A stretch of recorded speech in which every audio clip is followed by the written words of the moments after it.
6-7 days में। देखो, सबसे पहले सैटरडे से लेकर के ट्यूसडे तक, सैटरडे, संडे, मंडे, ट्यूसडे, ये 4 दिनों तक आपको जम करके थियरी रिवाइज करना चाहिए बहुत अच्छे से। बट थियरी रिवीजन का मतलब कुछ बड़ी चीज इनवाइट मत करो। मतलब do not assume everything on scratch कि मुझे सब कुछ स्क्रैच से पढ़ना है। जैसे प्रोग्रेशन में तुम एपी जीपी एचपी के टर्म्स भी मजे लेकर के पढ़ रहे हो, वो सब नहीं। तुम्हें पता होगा कि थियरी में क्या रिवाइज करना है। Just look at the notes, कुछ प्रोफाइलिंग, कुछ टाइप ऑफ क्वेश्चंस आपने किए होंगे, कुछ आपने शॉर्ट नोट्स के रूप में लिखे होंगे कि ये मैं बार बार गलत कर रहा हूँ। आपको वो सब टाइप की चीजें अच्छे से एक बार रिवाइज करनी चाहिए। मतलब this is the right time for revision. But ये रिवीजन आपका ट्यूसडे तक ही रहना चाहिए, मैक्सिमम वेंसडे। मतलब कुछ लोग मैं देखा है ना कि इस वीक में नॉवेलिस्ट बन जाते हैं। मतलब they start reading notes like novel. ये बहुत ही खतरनाक और बहुत ही गलत है। ऐसा कभी नहीं करना। आपको वेंसडे तक रेस्ट्रिक्ट करना है, क्योंकि अगर मान लीजिए आपने नोट्स को एक्सटेंड किया सैटरडे फ्राइडे तक, तो पहली चीज तो पैनिक हो जाएगा। और आपको संडे को प्रैक्टिस, मतलब लिखना है, ये वहां पर रीडिंग नहीं है, इट्स नॉट रीडिंग सेशन। तो आपका सडनली संडे को जब पेन होल्ड करोगे तो आपको स्पीड नहीं मिलेगी। तो आपको mandatorily Wednesday, Thursday, Friday, Saturday you have to bring that practice on paper. Like आपको टाइम लिमिट में प्रैक्टिस और पेपर के फॉर्मेट में लिखना ही चाहिए। सैटरडे के लिए मेरा एक प्रिकॉशन ये है कि सैटरडे आपको 6:30 मैक्सिमम 7 o'clock इवनिंग तक पढ़ाई बंद कर देना चाहिए। अगर आप उसके बाद पढ़ते हो तो भगवान ही बचाए आपको। मतलब मैं एक छोटी सी स्टोरी जो बताता हूँ हर बार, कि शाम को पहली चीज पढ़ना क्यों नहीं चाहिए। बिकॉज क्या होता है ना, 7 o'clock से आपके पास 12 बजे तक का 5 घंटे मान लीजिए वो दिन है। तुम उस पहली चीज, ऐसा कौन सा चीज है जो पूरे 2 साल में तुमने नहीं पढ़ा और 2 से 2 घंटे में हो जाए। और ये कोई ऐसा चीज नहीं है कि बोर्ड एग्जाम है जिसमें देखा हुआ एग्जाम में आने वाला है। तो अगर आप लास्ट के 5 घंटे में पढ़ते हो ना, तो जैसे ही आपका पढ़ाई खत्म होगा, आपके दिमाग में सिर्फ यही रहेगा कि मैं ये नहीं कर पाया। यू विल नॉट कंसिडर कि मैं ये किया। आपको यही दिमाग में आएगा कि मैं ये वाला चीज नहीं देख पाया। तो you will be ending unsatisfied. तो कभी भी 6:37 के बाद आपको सैटरडे एग्जाम्स के एक दिन पहले बिल्कुल नहीं पढ़ना चाहिए। जैसे मेरा फेवरेट शिष्य है अक्षय अय्यर, मैं भी उसका नाम ले सकता हूँ। बहुत पसंद है, बहुत पसंद, मतलब अभी भी बहुत पसंद है। तो मुझे याद है कि सब बच्चों को इंस्ट्रक्शन देते हैं, तो मेरा उसका बॉन्ड बहुत तगड़ा था। मतलब वो अपने सारे डिसीजन मेरे पे छोड़ देता था कि आप जो बोलोगे मैं वो कर दूंगा। तो आई हैड एक्सपेक्टेड दिस कि वो ऐसा करेगा। मेंस के एक दिन पहले हम लोगों की क्लास थी और मैक्सिमम उसके पेपर में सारे क्वेश्चन देखे हुए थे मेंस में। That's why he scored full in maths. तो दैट्स व्हाई, मतलब he could have otherwise also, but काफी क्वेश्चन देखे हुए थे तो पेपर जल्दी हुआ। एंड आई रिमेम्बर एडवांस के एक दिन पहले सैटरडे रात को 11:30 के आसपास मम्मी ने कॉल किया उसके, बोली कि सर ये बुक नहीं छोड़ रहा है, प्लीज आप इसको किसी भी तरीके से इसका बुक इससे छुड़वाइए। तो समझ रहे हो, 11:30 ही इज स्टिल स्टडी। मैं उसको बोल रहा हूँ, बोला सर आधे घंटे और दे दो, मैं इनऑर्गेनिक पढ़ रहा हूँ। ये बहुत डेंजरस सिचुएशन होता है। ऑल्दो हिज रैंक वाज 269, मेरी नजरिए से तो बेस्ट नहीं था उसके लिए, but right now he is in IIT Bombay and वहां पर बहुत ही अच्छा कर रहा है। He is as good as top 50। वहां पर अपना ब्रांच ब्रांच भी जो भी एडजस्ट करना था कर लिया उसने। तो मतलब हो सकता है कि वही उसका बेस्ट रहा हो, लेकिन फिर भी आज हम सब लोग अगर पीछे मुड़ के देखते हैं तो लगता है कि थोड़ा और बेटर हो सकता था।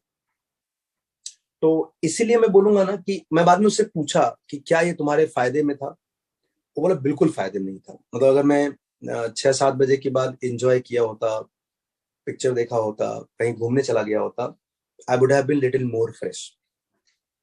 उसी के बैच का एक बच्चा था लिएंड्रो, जिसका रैंक इससे बेटर आया था। मतलब नॉर्मल एग्जाम्स जब होते थे नॉर्मल डेज में तो अक्षय वाज बेटर, और एक्चुअल एग्जाम में लिएंड्रो वाज बेटर। लिएंड्रो का कुछ 225 के आसपास रैंक था। दोनों मेरे बड़े अच्छे प्रीशियस थे। तो मतलब कहना ही चाहता हूं कि आप जितना रिलैक्स रहोगे ना एक्चुअल एग्जाम्स के पहले, आपके उतने ही फेवर में होगा। आपको अननेसेसरी बर्डन नहीं लेना चाहिए, आपको मतलब अननेसेसरी पैनिक नहीं होना चाहिए। कॉन्फिडेंस क्या होता है मालूम है? कॉन्फिडेंस एक तुम्हारे मन के अंदर चलने वाली जद्दोजहद है, जिसमें आपको कितना आता है, आपको कितना नहीं आता है, इनके बीच में जंग होती है। जिस समय आपको कितना आता है ज्यादा हो जाता है, आपको कितना नहीं आता है, say you are on high side, और अदरवाइज अपोजिट साइड। तो ये जंग तब तक होती है जब तक तुम एकेडमिक्स में जुड़े हुए होते हो, किताबों से चिपके हुए होते हो, राइट? आपका पेपर और इन सब चीजों से सरोकार होता है। तो सबसे बढ़िया तरीका है, जैसे कोई पेपर जल रहा है, तो अगर आप उसे बुझाने की भी कोशिश करोगे तो पेपर काला पड़ेगा। बेस्ट पार्ट यह है कि कट द पेपर। तो अगर आप 637 के बाद डिस्कनेक्ट कर लेते हो अपने आप को वर्ल्ड से, पेपर मतलब वर्ल्ड मतलब एकेडमिक वर्ल्ड से, तो यू आर नॉट बुझाओफाइंग paper, you are just cutting it. मतलब कट करोगे तो ना बचा हुआ पेपर चलेगा, ना ही उसमें दाग पड़ेंगे। तो you will be very confident in exam. And आपको ये जो डर वर लग रहा है, अननेसेसरी जो प्रोक्रेस्टिनेशन हो रहा है, ये सारी चीजों का सबसे बढ़िया निदान यही है। तो ये हो गया मेरा सजेशन आपको रिवीजन के लिए और सैटरडे के लिए। अब कुछ लोगों को डर शायद इसलिए भी लग रहा होगा कि उनके मेंस का जो रिजल्ट है या मेंस के जो मार्क्स है उनको अभी भी हॉन्ट कर रहा है। तो मैं तुम्हें एक एग्जांपल बताता हूँ। हर्ष बाहेती वाला जो बैच था, हर्ष बाहेती का रैंक था 101। हर्ष बाहेती जिसमें आईआईटी दिल्ली में है, उसके बैच के सारे बच्चे, मैक्सिमम बच्चे सब आईआईटी बॉम्बे में। हर्ष को कंप्यूटर साइंस चाहिए था, इसलिए वो दिल्ली गया। तो मतलब तुम लोगों को मौका मिलेगा तो कभी पूछना उससे। उसके बैच में एक बच्चा था, मेरा बड़ा ही फेवरेट बच्चा था, लंबा सा था, मुझे उसका नाम देखना पड़ेगा क्या है। आई एम सॉरी अगर उसको बुरा लगे कि मैं उसका नाम भूल गया। नाम भूला नहीं हूँ, मतलब जस्ट दिमाग में आ नहीं रहा अभी। मारवाड़ी था ये तो। हाँ जी। सर तो सेम। हाँ जी, सर दोनों सेम होते थोड़ा थोड़ा। हैं। तो कुछ नहीं सर। तो मतलब वो बच्चा, मुझे याद है कि मेंस में उसका मार्क्स क्यों खराब आया था, उसके पीछे मैं बहुत डिटेल नहीं जाऊंगा, चलो बता देता हूँ। भाई साहब ने 1 महीने खुद से पढ़ने का डिसीजन लिया और बोले कि हम घर पे बैठ के करेंगे, अब हम क्लासेस वासेस नहीं आएंगे। तो that was his own call. उसका पूरा बैच था, वो 7-8 बच्चे थे, सब आईआईटी में।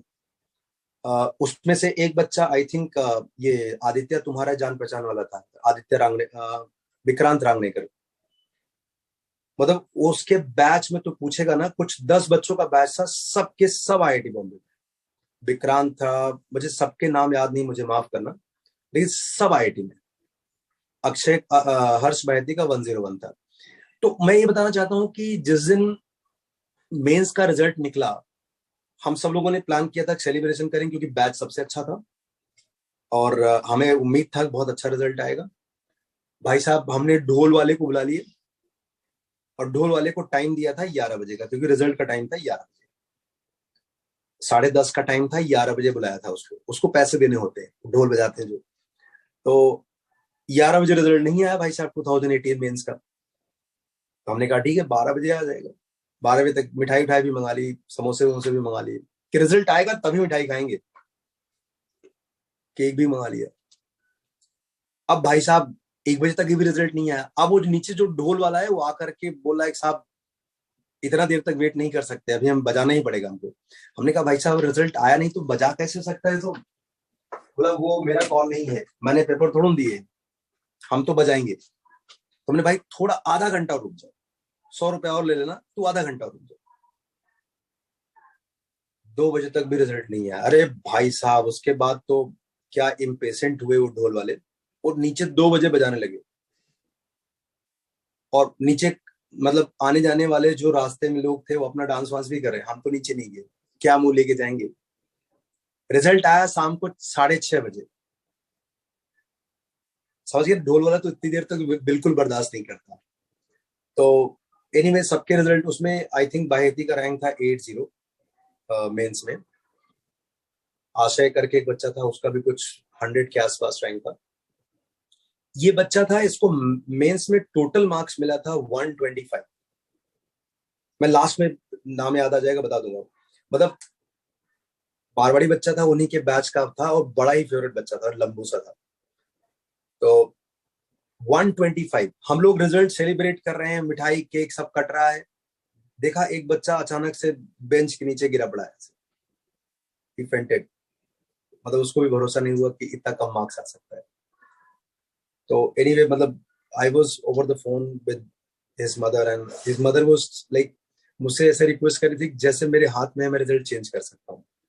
बट पढ़े लिखे लोग हैं, तो धीरे धीरे उन्होंने अपना स्क्रिप्ट चेंज किया और बोला कि सर आप प्लीज आप इसको एडवांस के लिए कुछ भी करो, अपने घर पे रख लो, कैसे भी करो। तो मेरे लिए बहुत शॉक नहीं था, बिकॉज मुझे पता था कि भाई साहब ने मेंस के पहले 1 महीने जो पूरे साल भर मैंने तुम्हें सिखाया, तब तक तो तुमने मेरे डिसीजंस को फॉलो किया। एग्जाम्स के 1 महीने पहले तुम अपने ऊपर चले गए, तो तुम इतने भी बड़े नहीं हुए अभी कि एग्जाम्स के पहले का फीवर तुम संभाल लो, और पहली बार लिख रहे हो एग्जाम। एनीवे उसके बाद ऐसा करने से क्या होता है ना, थोड़ा भरोसा बढ़ जाता है। तो ही काइंड ऑफ सरेंडर हिमसेल्फ कि जैसा करेगा वैसा करेंगे। मतलब मैं आई एम नॉट सेइंग कि सिर्फ मेरी ही बात मानो, जो भी तुम्हारा पढ़ाने वाला है, तो आपको थोड़ा सा भरोसा दिखाना पड़ेगा। अगर उसके पास विजडम है तो उसको अच्छे से यूज करो। फिर एक 45 डेज का टाइम था मेंस और एडवांस के बीच में, बहुत अच्छे से मेहनत की। आई एम टेलिंग यू, ये उन बच्चों के लिए एग्जाम्पल है जो उनको लगता है कि मेंस में 99 नहीं आया तो आईआईटी नहीं होता है। आधे लोगों को डर सिर्फ इसलिए लग रहा है। जैसे मैंने पूछा ना, तो I know the percentile of each one of you. तो जो भी लोग बोलता है मुझे थोड़ा सा नर्वस है या थोड़ा सा डर लग रहा है ना, ये वही लोग हैं जिनको थोड़ा सा लोअर साइड ऑफ परसेंटाइल आता है। तो दुख का कारण क्या था, वो जो बेहोश हुआ था वो अपने मार्क्स की वजह से बेहोश नहीं हुआ था, उसको तो पता था उसको तो नहीं आने वाला है, एग्जाम तो उसने ही लिखा था ना। दुख का कारण तुलना है। Comparison is the main reason of your grieves. तो मतलब अगर आपको ये दिमाग में आ जाए कि this fellow is better than me for a minute, it will gradually converted into in a day, और ग्रेजुअली आपको हर रोज हर सेकंड आपके दिमाग में यही चल रहा होगा बाकी लोग बेटर हैं, मैं ही अच्छा नहीं हूं। ये एग्जाम्स के कुछ टाइम पहले आपको डर इसलिए लगता है कि पाकिस्तान वर्ल्ड कप में इंडिया से मैच क्यों हार रही है। इसलिए नहीं कि वो टीम खराब है, और इसलिए भी नहीं कि हमारी टीम बहुत अच्छी है।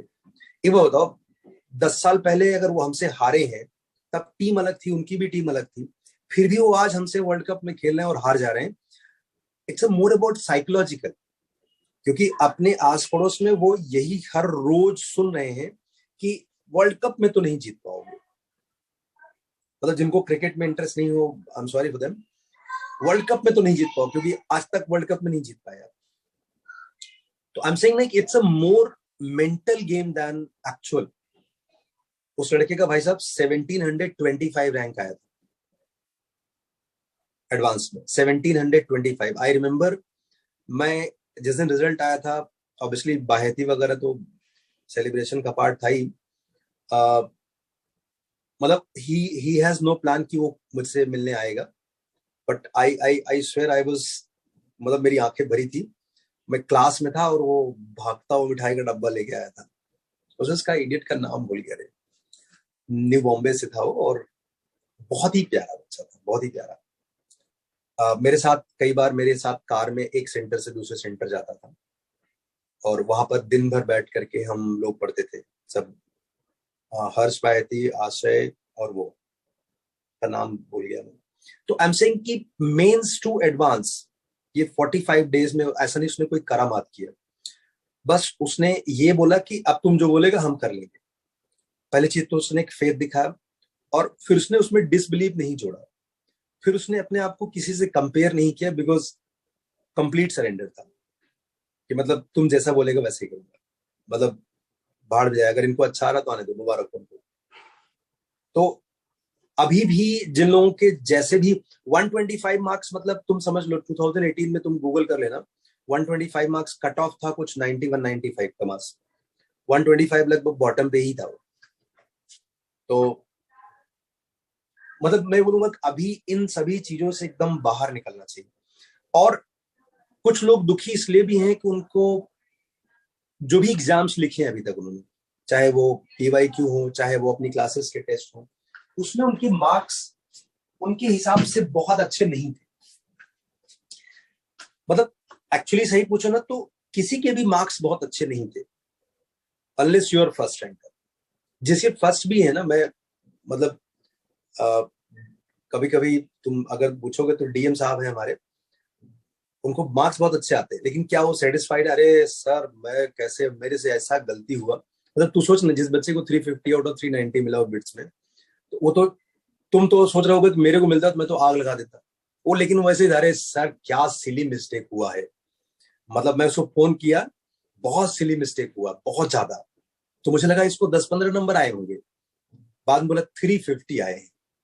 अभी उसने 2017 का पेपर 1 लिखा, कल ही रात में हम लोग क्लास थी 10 से 12, तो वो और उसके साथ तो एक और बच्चा है जो 99.92 वाला है, तो दोनों के 700 के आसपास रैंक है मेंस में।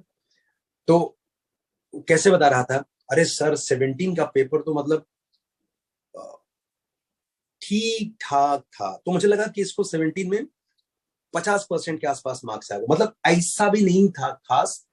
तो दूसरा वाला पूछा कितना आया तेरे को, कितना आया बता ना, कितना आया तेरे को। बोला मैथ्स तो 1 घंटे में मेरा पूरा हो गया था, लेकिन ठीक ठाक था। अबे कितना आया तो बता। मेरे को फुल आया था। मतलब सोचना उसको, he is not looking satisfied.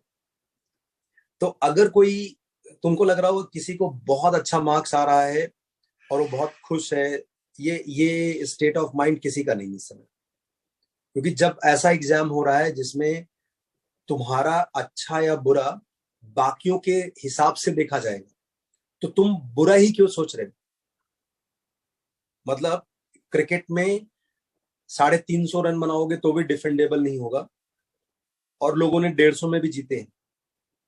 तो इट्स अ मोर और less state of mind only. मतलब 150 वाला जो बंदा वहां होगा, वो तो यही सोच के अगर जाए कि मैं तो हारने वाला हूं, तो वो सच में 10 ओवर में ही हार जाएगा, सारी गलतियां करेगा वो।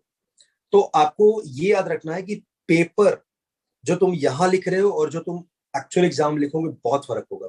जैसे मैं भी बोलूं कि किसी को दौड़ो भागो, कितना भी अच्छा स्पोर्ट्स पर्सन हो, बोले नहीं सर कल रात में दौड़े थे तो यहाँ थोड़ा दर्द है, या कुछ खाया नहीं है, या मतलब मन नहीं है, लेकिन अभी मालूम चल जाए भाई साहब वो आतंकी कासाब बंदूक लेके पीछे आ रहा है, देखो कैसा रजनीकांत अंदर से निकलता है। तो ये जो तुम्हारा एक्चुअल एग्जाम्स होता है ना, उसके अंदर वो जो घर से मम्मी ने दही शक्कर खिलाया है ना, वो अंदर रजनीकांत ले आता है। आप थोड़ा ना घर पे एआईटीएस लिख रहे हो, दही शक्कर खा के बैठे हो।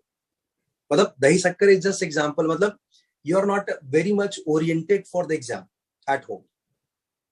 लाइक एक होता है ना कि थोड़ा सा 10% और एफर्ट डालता तो मेरा आंसर आ जाता। ये यहाँ घर पे नहीं हो रहा है, ये एक्चुअल एग्जाम में होता है।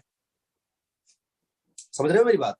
जो काम तुम एक्चुअल एग्जाम में करोगे वो घर पे तुम नहीं कर रहे हो, और मतलब इसको लाया भी नहीं जा सकता है, क्योंकि एक्चुअल एग्जाम होता है। इसलिए आपको ये जो टेस्ट के मार्क्स आपके मॉक में या होम टेस्ट जो भी लिख रहे हो ना, they are just learning, they are just, इनके अच्छे होने और इनके बुरे होने से तुम्हारे एक्चुअल एग्जाम्स के मार्क्स पर कोई फर्क नहीं पड़ता है। वो एक अलग एग्जाम होगा और अलग सही होगा। मतलब it is as good as, जैसे क्रिकेट टीम का सिलेक्शन करते समय लोग नेट प्रैक्टिस कर रहे हैं, नेट प्रैक्टिस में जिसने सेंचुरी आज मारी उसको सेलेक्ट कर, ऐसा नहीं होता है। नेट प्रैक्टिस में वो कुछ भी कर लें, देयर आर मेनी फेलो जिनका नेट प्रैक्टिस बहुत खराब है, अगले दिन गए, उनसे कोई उम्मीद नहीं थी, वो सेंचुरी मार के आ गए। मतलब आपका जो एक्चुअल एग्जाम है वो आपके नेट प्रैक्टिस से बिल्कुल अलग होता है।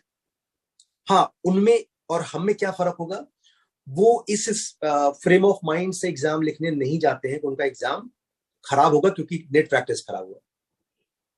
दे go it like it's just another day. और एक फाइनल डिसीजन, एक फाइनल पॉइंट और बताऊंगा मैं। पेपर 1 और पेपर 2 एग्जाम्स के दिन, पेपर 1 और पेपर 2 के बीच में पेपर के बारे में बिल्कुल बात नहीं करना, बिल्कुल डिस्कशन मत करना, किसी से भी नहीं करना, मतलब पेरेंट्स से भी नहीं करना। माफ करना मतलब पेरेंट्स अगर उनको बुरा लगे तो, लेकिन नहीं करना चाहिए। बिकॉज क्या होता है ना, पेरेंट आएंगे या तुम्हारा जो भी सगा संबंधी आएगा, वो पूछेगा कि कैसा हुआ पेपर। अगर आपका पेपर 100% करेक्ट है तब तो ठीक है, अगर 100% करेक्ट नहीं है तो तुम क्या बोलोगे, ठीक ठाक ही था। बिकॉज ये एक ऑनलाइन बिडिंग जैसा है जिसमें तुमने अपना बिड डाल दिया है, तुम्हें नहीं पता कि वो पास होगा कि फेल होगा, डिपेंड करता है बाकी लोगों ने कैसा किया। तो अगर मान लीजिए तुम 100% नहीं किए तो तुम्हें ऐसा लगेगा कि किसी ने 100% किया होगा, सबने 100% किया होगा, और तुम्हारे सेंटर पर बहुत सारे शकलें मुस्कुराती हुई दिखेंगी, तुमको लगेगा यही टॉपर है, न्यूटन का फूफा यही है ना। तो उस टाइम पे तुम्हारे शकल और वर्ड मैच नहीं करेंगे, तुम बोलोगे कि ठीक हुआ है, पेरेंट्स को लगेगा बहुत अच्छा नहीं हुआ। फिर उनके जो वर्ड्स आएंगे, चाहे वो तुम्हें कंसोल करने के लिए आए चाहे गुस्से के लिए आए, in both cases they will not go in your fair. लेकिन उन्होंने बोला ठीक कोई बात नहीं बेटा, अगला वाला दे देना, नहीं सीटी तो दिया ही है, बिट्स तो है ही है। मतलब दुनिया को समझे या ना समझे, लेकिन बच्चे को समझ जाता है कि ये एक ऑल्टरनेटिव प्लान की तरफ मुड़ चुके हैं, मतलब इनको भरोसा है, कम भरोसे लायक नहीं है। जबकि तुम ऐसा कहना नहीं चाहते थे, तुम्हारा मतलब था कि इतना भी खराब नहीं हुआ है, 50-60% आएगा तो भी 500 के अंदर रैंक आएगा। लेकिन ये बात उन तक पहुंच नहीं पाई क्योंकि आपने वर्ड यूज नहीं किया, आपने खाली बोला ठीक ठाक हुआ। उसका आप तक पलट करके क्या आया, सीटी तो है ना, या अगले साल दे देना। समझ गए। तो उन्होंने कोई ट्रेनिंग नहीं लिया, उन्होंने थोड़ा तुम्हारे साथ आईआईटी कोचिंग ज्वाइन की थी, तो उनको तो जो, वो जरूरी नहीं कि यहाँ पर यही वर्ड यूज करेंगे, हर एग्जाम्स के बाद तुम्हारे लिए वही वर्ड यूज करेंगे, दे विल कंसोल यू। हमारे पेरेंट भी ऐसे ही करते हैं। तो इसलिए सबसे बढ़िया है कि बेस्ट ऑप्शन ये है कि 2 घंटे किसी से ना मिलो, या मिलो तो कुछ भी बात ना करो पेपर के बारे में। ये मेरा एकदम रिक्वेस्ट है आप लोगों से। इसके पीछे भी बहुत सारी स्टोरी मैंने कभी न कभी सुनाई होगी आप लोगों को। नहीं करना चाहिए, पेपर के बारे में बात नहीं करना चाहिए। मैं एक शॉर्ट में बता देता हूँ। मेरी एक फेवरेट कन्या है जिसका नाम था मेघना सुंदरशन। तो अभी वो काफी बड़ी है, काफी बड़ी सेलिब्रिटी है समझ लो। तो उसने आईआईटी का पहला पेपर दिया, उसके बैच के सारे बच्चे बहुत फेवरेट बच्चे थे। उसमें से एक लड़का 332 था, एक लड़के का रैंक 9 था, आईआईटी बॉम्बे कंप्यूटर साइंस में था। मतलब वो पूरा बैच सेलिब्रिटियों वाला था, सिंघानिया के बच्चे थे सब। तो मुझे याद है कि इनके सेंटर्स पे बगल में ही हमारे सेंटर था इनका। पेपर 1 पेपर 2 के बीच में गया और सब बच्चों को लेकर के बैठ करके प्लान था कि लंच साथ में करेंगे और खूब मस्ती करेंगे। हम लोग उठ पटांग चुटकुले सुना रहे थे एक दूसरे को, हंस रहे थे, बिना समझे भी हंस रहे थे। मतलब समझ लो नवजोत सिद्धू बन गए थे, बिना जोक के हंस रहे। तो उसी दौरान कोई एक कन्या इस लड़की को साथ ले गई और हम रजिस्ट नहीं कर पाए, ध्यान नहीं दिए। ठीक 15 मिनट बाद ये वापस आई और शी वाज क्राइंग बैडली। तो मैंने क्या क्या हुआ कन्या, तो बोली कि मेरा पेपर खराब हुआ। कैसे मालूम, आंसर किया है क्या? बोल नहीं, इसने बताया। अब मेरे लिए दोनों बच्चियां मेरी थी, बट वो बच्ची ऐसी थी कि जो कभी कभी आती थी और ऐसा र्यूमर था कि उसको भी कभी कभी आता था। मतलब समझ गए ना, वो she was not for IIT, मतलब उसने प्रिपेयर भी नहीं किया था। तो ये बात है 2009 की। तो मैंने अब उसके सामने अगर बोलूं कि ये लड़की झूठ बोल रही है, इसकी बातों पर मत भरोसा करो, तो उसको खराब लगे, उसका भी तो पेपर है। एज ए टीचर हम ये भी तो नहीं कर सकते। तो उसको मैं अलग से ले जाकर के समझाने की पूरी कोशिश की। मतलब जैसे कोई अगर लड़का होता तो 2 चमाट लगा के मैं उसको ठीक कर लेता कि नालायक, ये बदतमीजी कर रहा है, तुमको तुमको कितनी बार बोला है वैसा नहीं करना चाहिए था। अब थोड़ी मर्यादा तो वही है लड़कियों के साथ। तो मतलब मैं बहुत ट्राई किया, उसके पेरेंट भी बोले कि आप जो करना हो करो, लेकिन इसको चुप कराओ, वो रोए जा रही है। भाई साहब, रिजल्ट निकला, उस साल 2009 में कट ऑफ था 189 मार्क्स, आप लोग गूगल कर लेना। इस लड़की का, जिसने रो करके दूसरा पेपर दिया था, उसमें उसको आए थे 35 मार्क्स, और पेपर 1 जिसका, जो उस लड़की के द्वारा सर्टिफाइड था कि बहुत ही खराब गया है तुम्हारा, उसमें उसको आए थे मार्क्स 153। तो सी टोटल स्कोर्ड 188 मार्क्स। फॉर्चुनेटली वो आईआईटी एनआईटी नागपुर गई, वहां से उसने इलेक्ट्रॉनिक्स वगैरह में पढ़ाई किया, अभी वो यूएस सेटल्ड है, शादी भी हो गई है। तो आई एम सेइंग, ये एक सॉलिड एग्जांपल है कि पेपर 1 और पेपर 2 के बीच में इस टाइप की बेवकूफी नहीं करनी चाहिए। आपको नॉर्मली, आप ऐसे वल्नरेबल होते हो, आप किसी पर भरोसा कर सकते हो। जैसे तुलसीदास जी भी कहते थे कि मतलब जो दुखी आत्मा है वो अंधे जैसा हो जाता है। मतलब किसी के घर में मातम पड़ा है ना, तो तुम जाकर के उसको 2 चमाट लगा दो, उसका घर लूट लो, उसको पता ही नहीं चलेगा, बिकॉज वो दुखी है और वो अंधा हो चुका है। तो आई वुड नॉट से कि तुम दुखी होते हो, it's a relative state, but exam ऐसा है कि जिसमें 100% अटेम्प्ट या 100% करेक्ट होना बहुत मुश्किल होता है, सब लोगों के लिए पॉसिबल नहीं होगा।